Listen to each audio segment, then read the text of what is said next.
Somehow I knew this was real.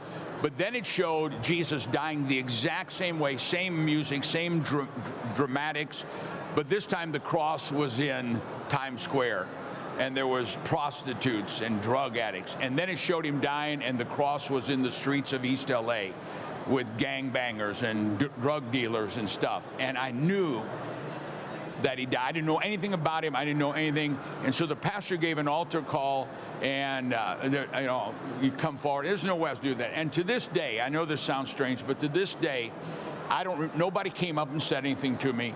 I don't remember getting out of my seat, but all of a sudden I realized I'm at this altar praying, and I used this to motivate. That became my church. But everybody walked past Donna and I. She was a drug addict. She was a hippie. We were all living together. And I always tell people, I said, thank God man may look on the outside, but God looks on the inside. Because they tell me, they looked at me and said, well, he'll never make it. And so nobody would pray with me. And so I didn't know how to pray. I didn't know what to pray. So I just said, God, if you're real, be real to me. I was sick and tired of being sick and tired.